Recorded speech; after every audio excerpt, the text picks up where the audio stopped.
Hello, this is Lance Ash. You are listening to my voice and you are staring at some random photograph I picked out from my stack of crap. Alright, as promised, I have a list of topics. Before we go into that, though, I need to check the mirrors. Alright, we're looking pretty good. Very good weekend. Got some painting done, drawing done. Finished a song that I've been worrying at for over a month. Oh God. Okay. First, let's see what CDs I've got with me. Alright, number one, Windham Hill Records piano sampler. Hold on. Oh my goodness. Gee, we're only got half a tank of gas. Alright, next, I got Miles Davis's Tutu album. This is the album that Prince was supposed to submit a record, or submit a song to, but then he backed out. Alright, next, we have Shadowfax album Shadow Dance. George Winston's Autumn album. Stevie Nicks' Belladonna. You know, the song Edge of 17 is really sleazy for some reason. Like a lot of Tom Petty's early material. You know, if you don't know, the song Edge of 17 is based on something that Tom Petty's wife said to Stevie Nicks. So it's tangentially based or about Tom Petty. Alright, next, David Lee Roth's A Little Late Ain't Enough album. This is the album where his career went really off the rails. This is Sanctuary. This is the 20th anniversary compilation by Windham Hill. This is Windham Hill 25 Years of Piano. And we're back where we started. Yeah, I'm listening to a lot more mellow stuff in the car lately. Mainly because heavy stuff is just so loud in this car. Every time I get out of the car, my ears ring. Alright, I got my list of topics out here. What do we got? Oh God, hold on. I feel so beaten down. Oh my God, there goes the State Patrol. He's after that dude. Oh my God. That's weird. I never seen anything like that around here. He was flying. Alright, hold on. I can't see the damn road. Alright. Alright, first on the list of topics. Oh, yes. Alright. As you all know, we've had just a spate of gun violence in the USA lately. And I want to point out something. You know, the NRA always jumps in after one of these things. And I want to point out that the NRA likes all of these mass shootings because it keeps gun awareness in the news. A lot of people think the NRA's mission is to protect gun rights in this country, but it's not. The main mission of the NRA is to promote gun sales. And by keeping gun violence in the news, however they accomplish that, if it means 5, 6, 7, 8 people die, children die, it doesn't matter. It gets gun awareness in the public consciousness, and it promotes gun sales. Because the more the populace thinks, well, my God, I could be shot any day now. Look at the news. I better buy a gun. That's all they care about. All right, next topic. I think it was Thursday evening. My sister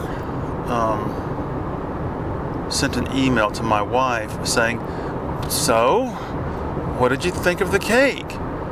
And my wife wrote back, what cake? This morning, I left a cake and in a bag with some whipped cream and some other stuff on your front porch. Nope.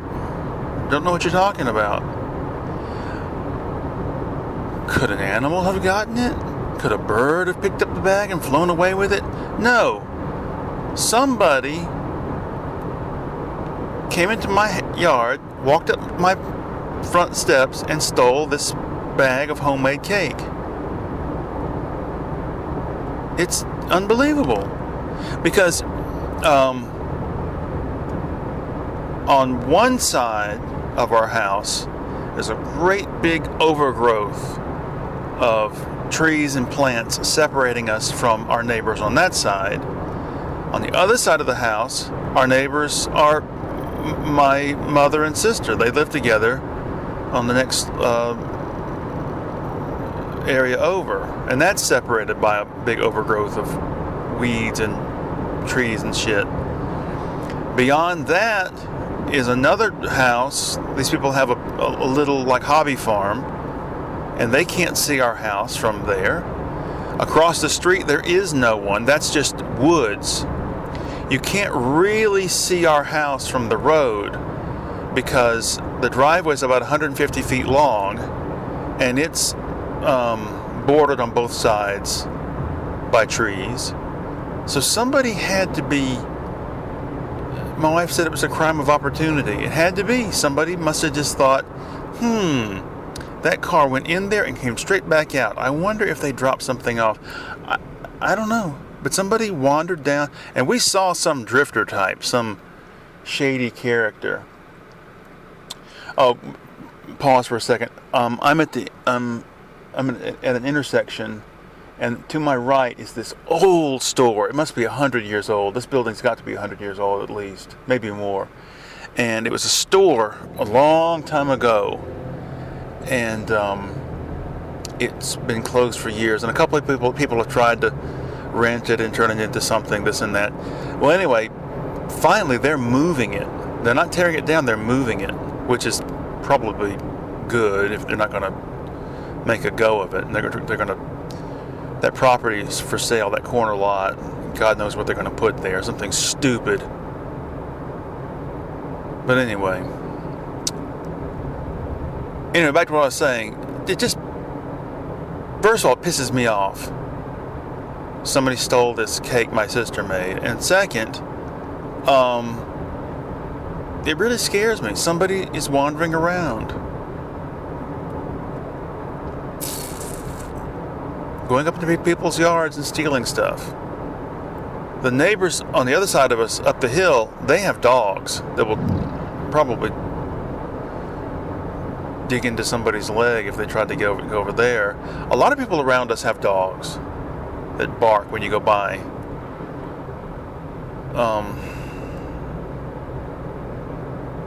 Anyway, alright, this guy in front of me is driving about 40 miles an hour, just deliberately trying to piss everybody off. Next and last topic. Speaking of old buildings, it's about a mile from my house.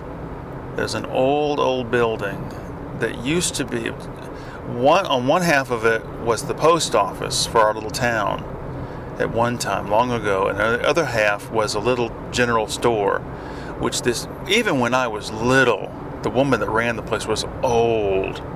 She had an old manual cash register, the kind where the numbers are printed on metal plates that pop up behind a glass window when you ring the price up.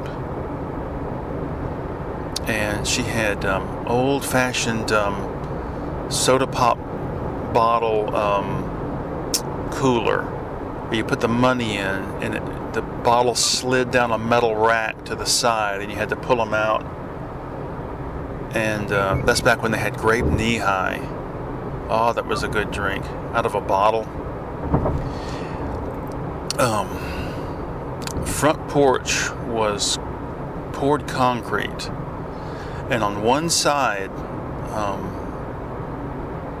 of the porch there were thousands of bottle caps in the dirt, pressed into the dirt over and over the years.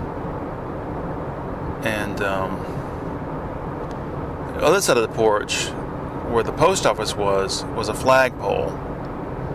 And my sister and I, our privilege was to take the flag down every day when my mother would close up the post office.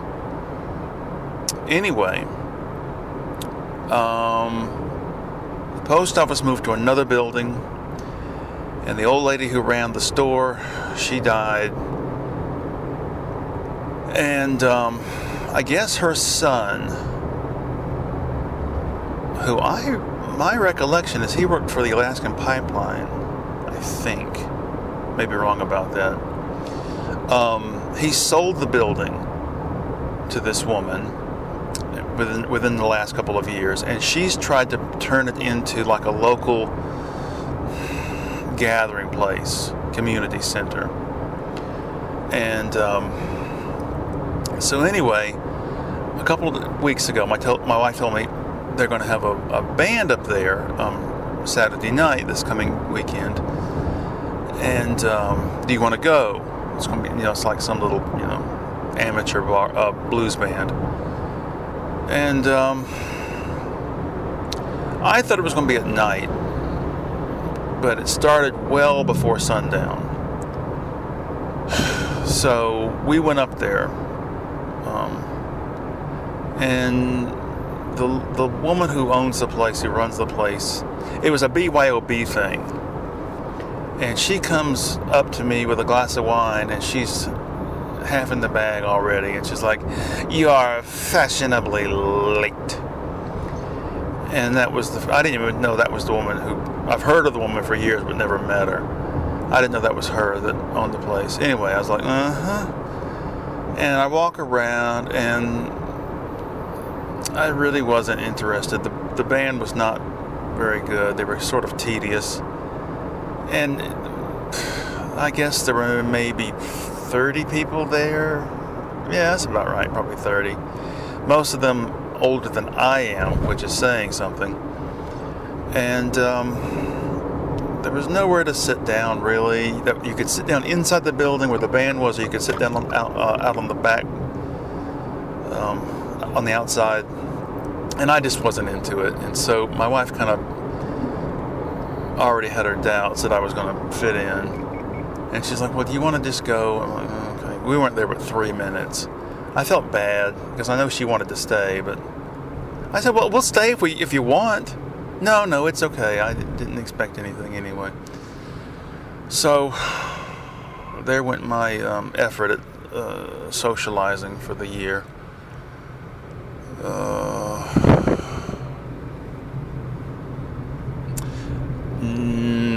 Little on the store side of the building is another old store, not as old, not nearly as old. And the dude who owns it, he sells antiques and junk. He is adamant that nobody shall park on his property in order to make use of the woman's gathering place facilities. Just has a fit about it. So every day when his store closes down, he gets chairs and scatters them all over his I'm trying to get the cruise control set. He scatters them all over his parking area in front of his place, so nobody will park there. Just a jackass, not realizing that if they work together, they can gather more clientele. And I thought her place was just like a gathering place, see a local band or whatever. But I peeked in the door where the post office was, and she's got books and artwork and stuff for sale. And she had a sign up saying, local artists, this and that day is the day to bring your artwork up here for sale. $15 for a table. I might do it. I don't know. I think my stuff was a little out of the price range of the people who go there, though.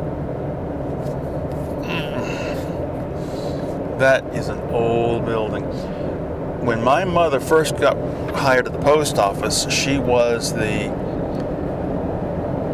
fill-in window clerk help at that post office. And the building was so old at that point that it did not have running water and did not have a bathroom. There was an outhouse around back, and the old lady who was the postmaster back then, she didn't have any qualms about using the outhouse.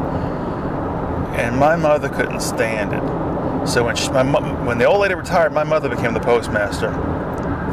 And she would just put a sign, she would close the post office down and drive the mile back home to go to the bathroom. Anyway, a couple years later, where the bank was, that became the post office. And the post office paid to have it renovated and whatever on the inside. I guess they did.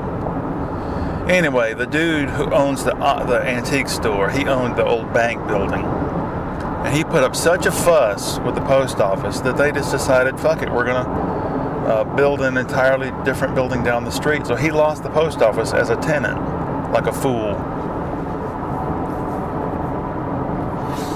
Hard to believe that our little town had a bank. And it, across the street from where the old post office was, apparently long before I was born, long before my father was born, there is a hotel there. Railroad track used to run right in front of all these buildings. That's been going on 30, 40 years. It's hard to believe. Why would anybody need a hotel in our little rinky-dink town?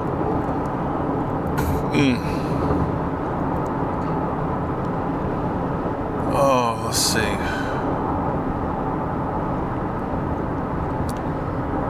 What else happened?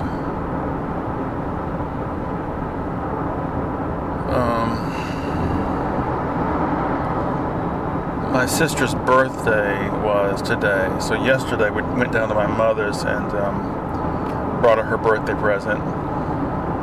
So it's my wife and I and my sister and my mother sitting around in the living room, and my mother has gotten to the point where she can't hear very well, so she had, I guess you'd call them, what are they? These ear insert things, and she was using the phone as a hearing aid transmitter, and she still couldn't hear very well. And I remember growing up seeing these old ladies in the midst of a conversation or midst of a gathering, and they really couldn't participate. They really couldn't hear what was going on, so they just kind of sat there like, well, I guess I'll just sit here and be part of the group. But they really couldn't participate, and it's just sad. And,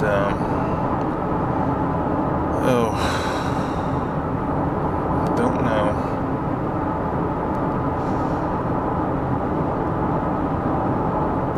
I'm trying to think. What else?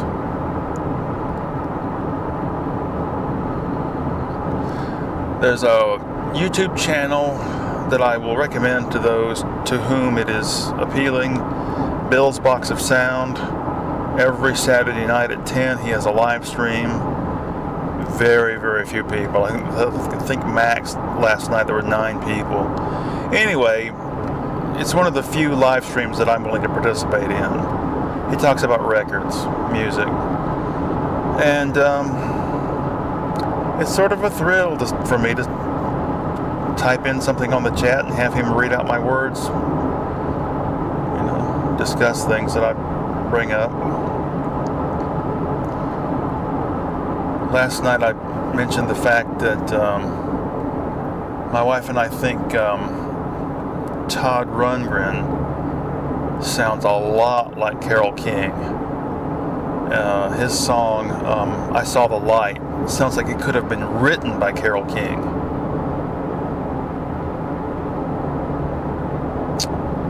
I guess we're getting near the end of the episode. Let me check. Oh no, we still have a couple of seconds. Oh, by the way, the photograph that accompanies this auditory recording is a picture of a guy who is no longer with us. He was the brother of an old girlfriend of mine. And are you going to move? It's a green light, people. It's a green light. You know, you can look up from your phone. Anyway, he died getting on to 10 years ago now. Maybe more like 9 years. Anyway, so that's that. I guess I should say I miss you, Andre. Okay.